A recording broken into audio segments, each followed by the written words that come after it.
we've really had a very calm period here on this planet for the last couple of 100 years. But that's not going to last. It never does.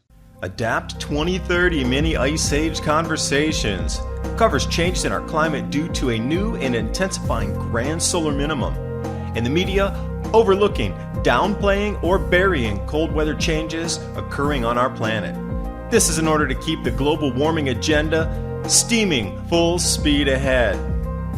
I do this podcast and radio program because we need to begin conversations on how to adapt our food growing strategies long before 2030 as agricultural zones shift, affecting global crop output, but very few mainstream media outlets are talking about the most important issue of our time, cold weather crop losses.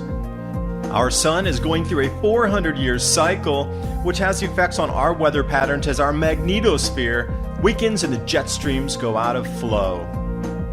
It's not CO2, it's not you, it's the sun. Are you ready to thrive in the grand solar minimum? Then join me for Mini Ice Age Conversations. I'm your host, David DuByne.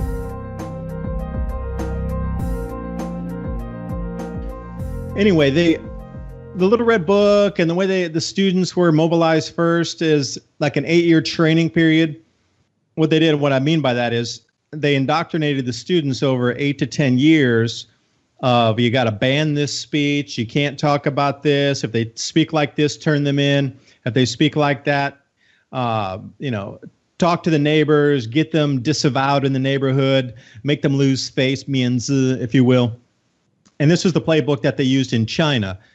I see the exact same thing happening here because they used the students as the shock troops when they implemented the new communist regime at that point. They already had lists filled out. They already had speech that you couldn't talk about.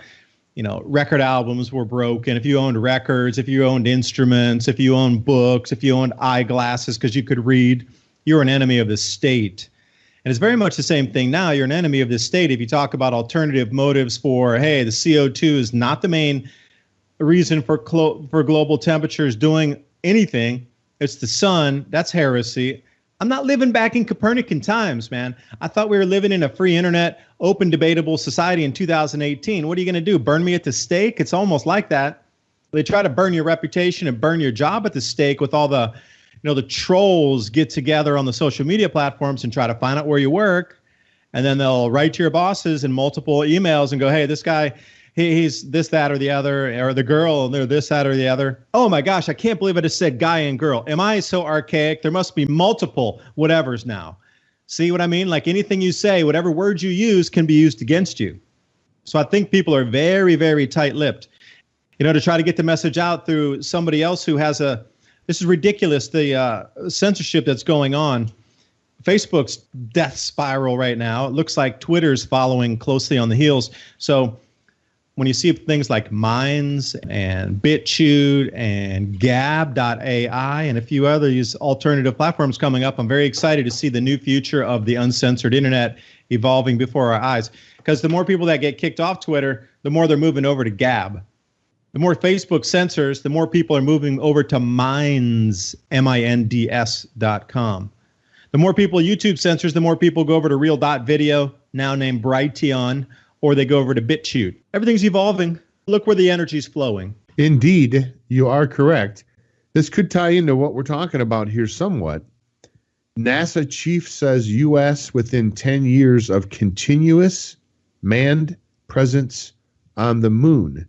And they said they're going to use that as a launching pad to go to Mars. I think I know the answer to this question, but I don't know if they're going to try to be building these off-world locations for guys like you and I, David. They may be looking at getting off-world themselves. And hey, if they had enough money to fly up to the moon and live up there in a controlled, domed environment until things settled here on Earth so they can move back, I think that's something that they would probably do and may already be planning to do that, for all the heck I know.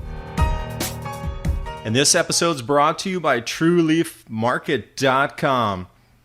Heirloom and organic seeds since 1974. Full range of garden seeds, microgreen seeds, sprouting seeds, wheatgrass, grain seeds, flower seeds, herb seeds, and ground cover crop. I encourage you to take a look at their website, trueleafmarket.com, and they even have free starter guides there for you to learn how to grow sprouts, microgreens, herbs, and wheatgrass. Use the link below and give yourself the gift of organic and heirloom seeds. Trump talks about the space program, the 6th division of the military, the space fleet. He goes, and I'm not talking about going back and forth to the moon. I'm talking about much, much more than that, almost his words. I wonder, David, how much of this can be solved by going off-world. Now, I know it's probably cold on the moon as well, but if they're going to dump all kinds of cash, and I'm sure it's not cheap to build permanent structures on the moon, why couldn't they do something like building permanent structures here on Earth first to grow food for this upcoming, take that money first and get us through this rough time we got coming up here, and then we'll worry about going off world? Or are they just going to print so much money that it's not going to matter? Do we have an off-world solution, David? Is that something that has come on your radar? This whole, I don't know, space exploration, perhaps presence on the moon and maybe Mars in 15, 20 years? What do you think? I think we'd be repeating cycles. I mean, as far back as you look, all the ancient cultures talk about contact with beings of sort that gave them knowledge of. It seems that there were prior civilizations to our own that, this linear time thing, I mean, it's been so programmed into us that you don't even look past Sumeria or further back, Mesopotamia. And I really love that B-52 song, Mesopotamia, meet you by the dirt, pyramids, that one. I think we need to go further back. I think there's been a couple societies and civilizations before us. And, Cataclysm had also ruled the day. We live in a very, I should say, these last couple hundred years for us on this planet Earth has been very mundane, very nice, and very hospitable. I was interviewing Ben Davidson. You know Ben. I'm sure you know Ben from Suspicious Observers. I interviewed him. Absolutely, I do. I have high respect for them. He got me on their program on Fly on the Wall a few times. And I have the utmost respect for that group. They are some of the smartest people on the planet, period. And that's all I'll say there. Oh, yeah. Ben's a good guy, man. Always been real good to me. Anyway, I was interviewing him. I've interviewed him 3 or 4 times, maybe. Last time I interviewed him, it's been a few years ago. And he said almost, David, the same thing. He says, James, people don't understand that we've really had a very calm period here on this planet for the last couple of 100 years. But that's not going to last. It never does. We're just lucky right now. We're just in a time where we're just been lucky. He goes, but I don't use those exact terms. But the general thrust was just what you stated. Basically, we are very fortunate because we have been a very calm Earth. Sorry to interrupt you.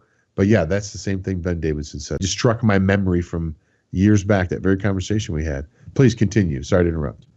This linear time thing, you got to realize these cataclysms, they come in cycles. It's not about the cataclysm of there's a grand solar minimum. That's a climate cycle.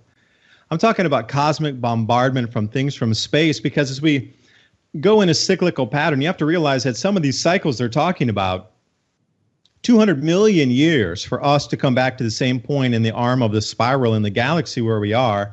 We go above the ecliptic, below the ecliptic, above the ecliptic, below the ecliptic. That's all, the Mayans had mapped that out. The Assyrians had mapped that out. The Mesopotamians, they had all mapped that out. They had that prior knowledge anyway on these 25,000 year cycles. And then you have the grand glaciation cycles of 400,000 years. All right, they mapped that out already.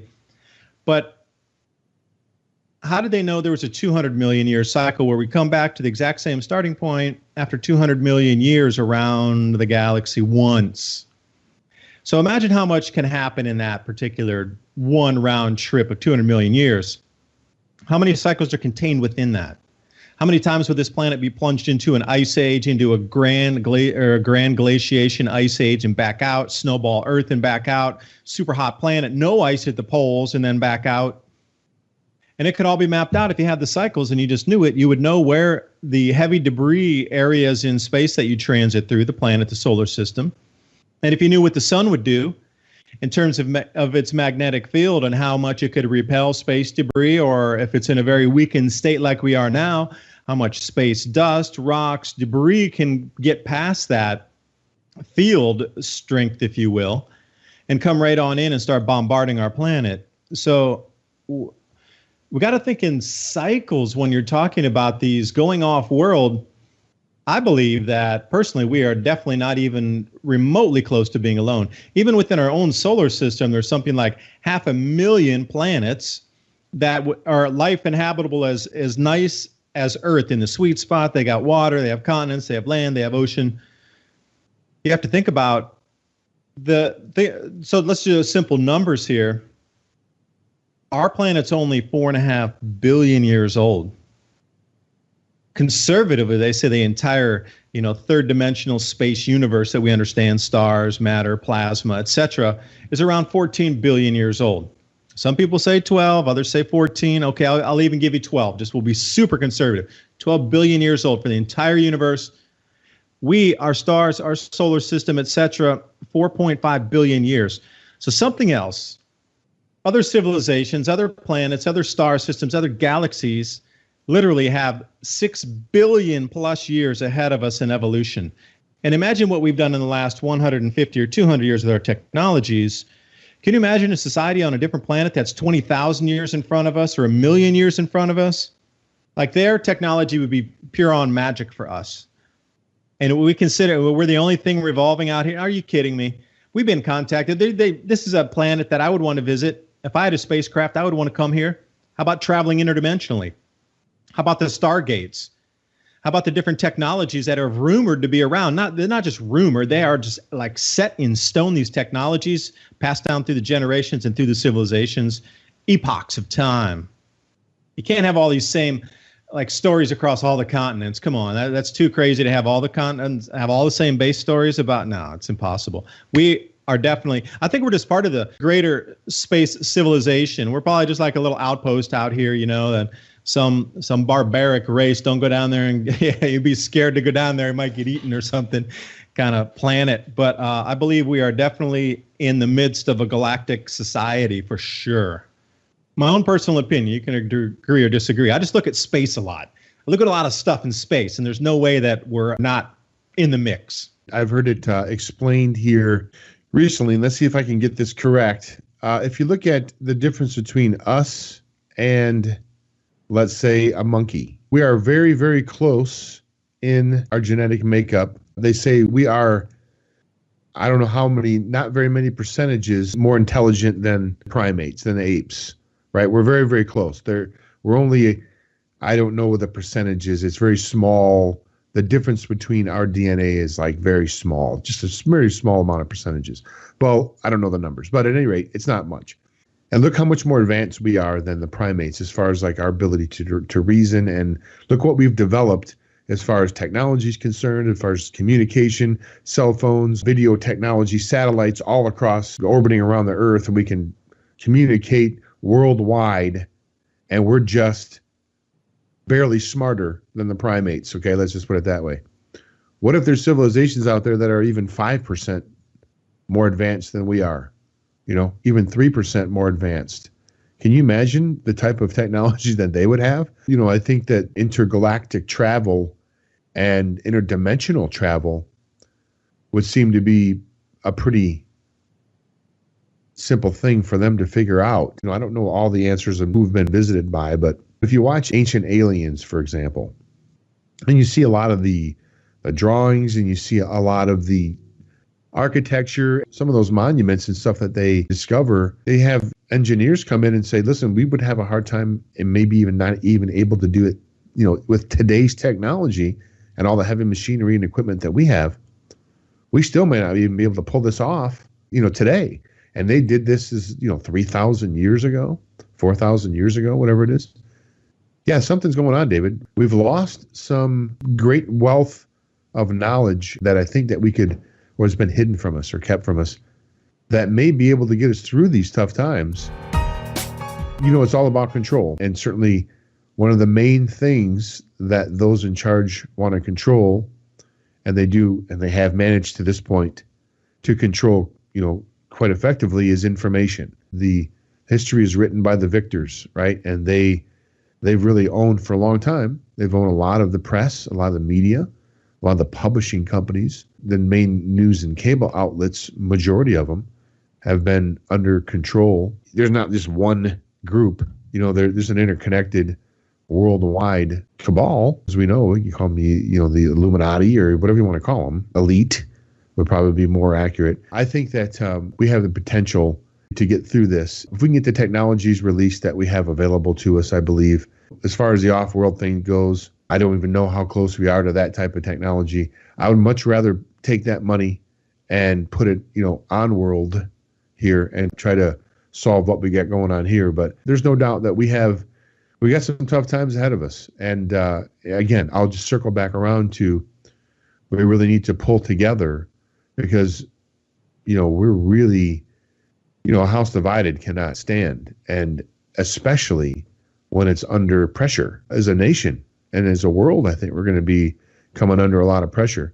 Now, if you can, I've looked into this somewhat, and I don't really know all the full ramifications of it. And I know this is on a cycle as well. But aren't all of the planets, has it happened yet, or is it going to happen? Are all the planets like on the same side of the sun or something? Am I saying that right, Dave? Do you know what I'm talking about when I say that? Yeah, I do. And it happens at least once a century. There's two different things going on. That all the planets being on one side of the sun, that happens, it's not an infrequent event, at least once a century, because it's on a cycle itself. But when you do want to talk about a little bit longer cycle that doesn't happen all the time, is when the four gas giants line up in a square, if you will, way out in the outer solar system, and then the Earth is right between them like a planet sandwich. So if you have, Jupiter, Saturn, Uranus, and Neptune way out, if you can take a look at a solar diagram and just put them parallel to each other, just make a square out of those four, exactly a perfect square away from the sun, and then put the Earth right in the middle in our orbit. That only happens infrequently, every couple hundred years. Well, we're on tap for that in 2024. So when you talk about, cycles in the planetary geometry coming back again, lining up, that's something in a little bit longer cycle. Going off planet, we have to worry about the Van Allen radiation belts. I mean, the Van Allen radiation belts, they haven't gotten past that yet. I mean, the amount of shielding that we would have to have on spacecraft just to, get past that. We still, apparently, there's a lot of conjecture whether we have gotten past these Van Allen radiation belts and then what happens for us out in space there as a human or an animal or any kind of life form, how we might be affected by that. But let me throw something else at you. Instead of going further off planet, you talked about just in orbit above the planet. There's this new, it was the historic inauguration, and let me read this for you here. And this was August 17th in 2018. Historic inauguration of the first head of Asardia Space Nation. Asargidia's anthem. It's spelled for you. I can't even say the thing. Asgardia. Asgardia, maybe that's the way you say it. What it is a race of space civilization above our planet. It's a space nation, if you will.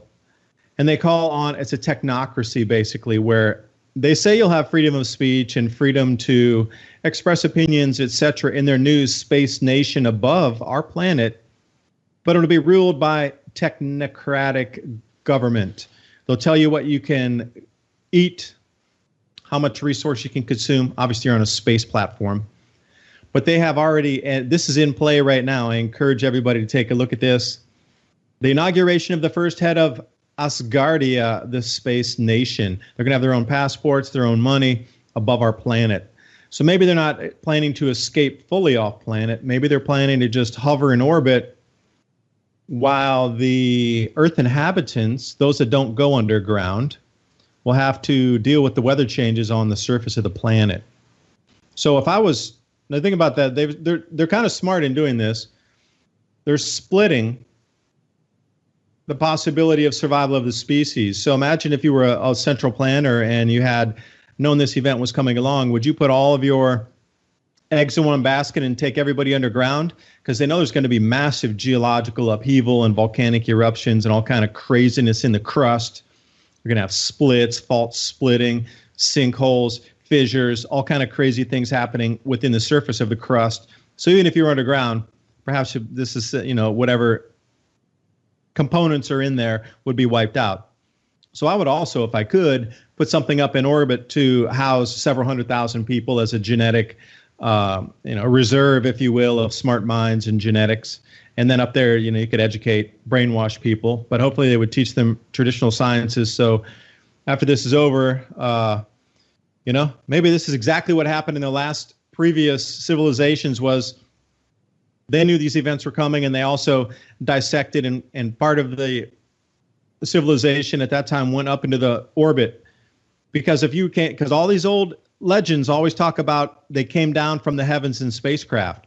Well, if you were in an orbiting platform here, just in our own atmosphere, in our own Earth's orbit, and you came down with a space shuttle or something, can you imagine what you would have been worshipped as if people who are living down here for 200 years that have lost all technology, and you've been living up there in your space station with the highest tech, and then you rock back down to the planet?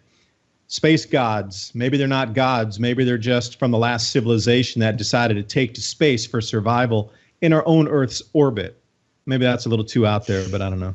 No, hey, listen, the Book of Enoch talks about that type of stuff, about, beings from space, talking about ancient aliens, and I see these drawings on caves, unless the whole darn thing is a big fraud, which I don't think it is. I mean, these drawings are a couple, 2,000-3,000 years old, David, and it's a clear depiction of a person during that period in a spaceship with like jet rocket propulsion coming from the bottom of the spaceship.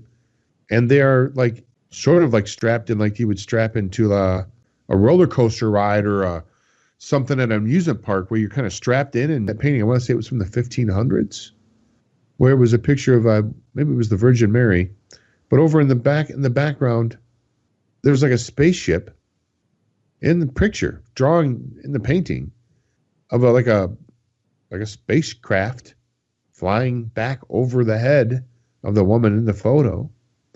And it's like got a person sitting in the spaceship and flying around. And this is what, the 15th century? So yeah, there's no doubt in my mind that we've been visited. Who knows, what race or what. Maybe there's people orbiting around the Earth right now, for all I know. Heck, I don't know. I haven't been up there. There's so much that we don't know, David. There's so much that's hidden from us that, we're treated like mushrooms, kept in the dark and fed manure all the time. So, that's the biggest part of what I do, is trying to get down to what the real truth is. Because it's very hard to find these days. It really is. So I do know one truth. We are coming into a grand solar minimum here, and we have to warn people to get prepared, because there's going to be some very challenging times. Not impossible to survive, certainly. If that was the case, we wouldn't be talking right now, because all of our ancestors would have perished. So we know that people do survive these things. It's just going to be challenging. This video is brought to you by our friends at TrueLeafMarket.com. Heirloom and organic seeds for any grow zone on our planet.